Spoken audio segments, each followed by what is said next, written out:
आज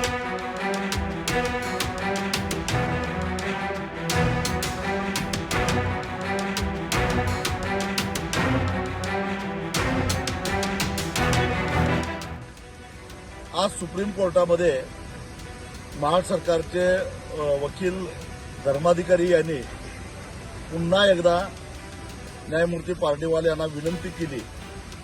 नांदणीचा माधुरी हत्तीला जो वनताराकडे सोपवलेला आहे त्या हत्तीला पुढील उपचारासाठी महाराष्ट्रामध्ये परत आणण्यासाठी परवानगी द्यावी.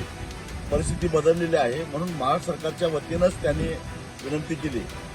गेल्या आठवड्यातही त्यांनी कोर्टासमोर विनंती केलेली होती. कोर्टानं पुढील तारीख देण्याचं कबूल केलं होतं, पण परत तारीख मिळत नाही, सुनावणी होत नाही. म्हणून आज पुन्हा एकदा महाराष्ट्र सरकारच्या वकिलांनी कोर्टाला आठवण केली की न्यायमूर्ती पार्टीवाल तेच आहेत ज्यांनी माधुरी हत्तीला वनतळाकडे सोपवा अशा प्रकारचे आदेश दिलेला होता.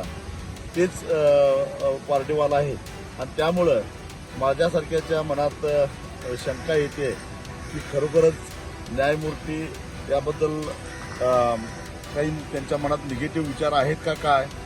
खरं तर मी राज्य सरकारला सुद्धा इशारा देणार आहे की आता बस झालं कोर्टातली टाइमपास.